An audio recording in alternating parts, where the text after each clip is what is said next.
Don't Look Now is a 1973 psychological horror film, directed by Nicholas Roeg, and is adapted from the 1971 short story, written by Daphne du Maurier. Our story starts in the English country home of John and Laura Baxter.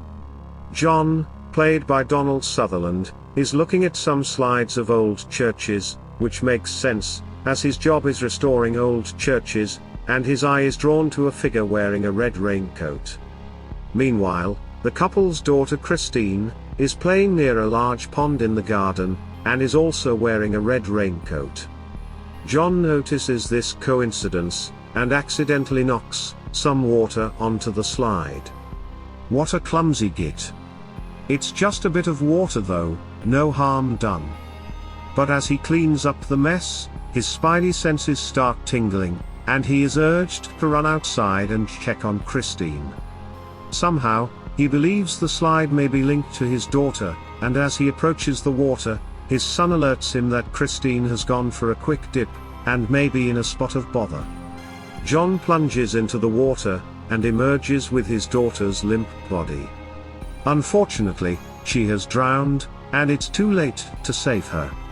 The wet slide appears to be covered in blood, and John carries his daughter back to the house, where his wife cries with grief. Not exactly a cheery start, is it? Next we see John meet Laura in a cafe in Venice, Italy. Some time has passed since their daughter's death, and John has agreed to restore a deteriorating church in the city. They notice that two women are watching them as they wait for their order, and as a gust of wind blows the cafe door open, one of the women gets something stuck in her eye. Laura is concerned for the woman, and follows her into the shit house, to offer her some assistance. She helps the woman out, which is very nice, and finds out that the two women are sisters. One of the sisters is blind, and not only claims to have psychic powers, but also says that she has a gift, which allows her to see the dead. Proper creepy.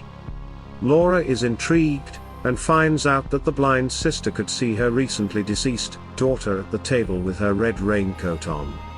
This offers some solace to the grieving Laura, especially as the sister says Christine looked happy, but when Laura returns to John she faints, which sends her ass over tit, and really ruins their lunch. What a shit show. Thankfully, Laura is absolutely fine, and when John comes to visit her at the hospital, she tells him about the blind woman's clairvoyant abilities. Of course, John thinks Laura is talking out of her ass, and when he hears that the blind sister could see his dead daughter, he convinces his wife that it must be a load of bullshit. That night, the couple partake in a rather perplexing exhibition of hanky-panky. Put it away, Donald, nobody wants to see you bumping and grinding. And later on, when they get lost in the dark empty streets of Venice, John sees a red-hooded girl skipping across the alleyways. So there we have it. A grieving mother, who is struggling to come to terms with her daughter's death. A grieving father, who may also share the gift of second sight, but would rather just work hard, and move on from his daughter's death. And a blind woman having a moan, whilst squeezing her boobies. Will Laura team up with the sisters to contact her daughter from beyond the grave? Will John survive in Venice after the blind sister foresees his grisly death? And will the mysterious Venetian serial killer strike again? Don't Look Now is a tense and gloomy thriller, that focuses on the troubling effects that can put strain on a relationship after the death of a child. The film is expertly edited, and successfully portrays the maddening psychology of grief, by employing harrowing flashbacks throughout. And it works so well.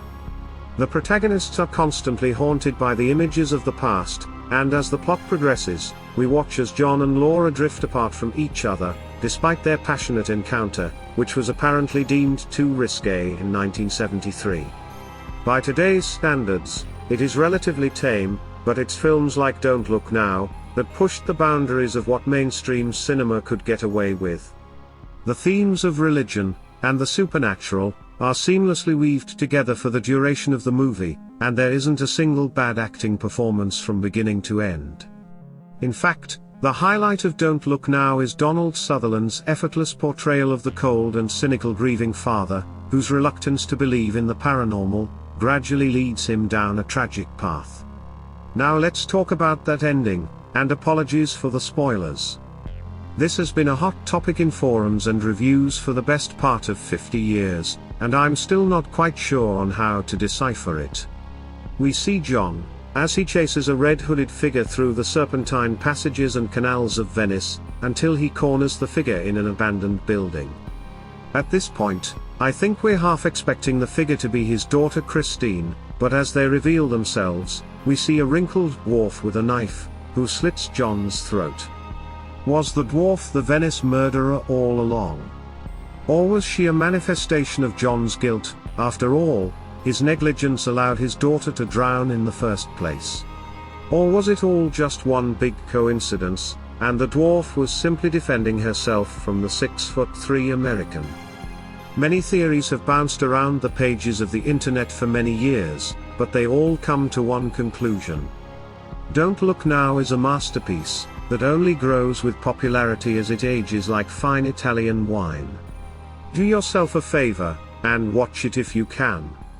Once its atmosphere and story suck you in, you have no option but to sit and be captivated by its dark premise and engaging setting. So what did you make of Don't Look Now? Why not let me know in the comments section below, and if you liked this video, go and give it a thumbs up, and subscribe to the channel if you want to see more reviews like this one. Until then, take care, be good to each other, and for God's sake, keep a watchful eye on your children at all times. Cheers, babes.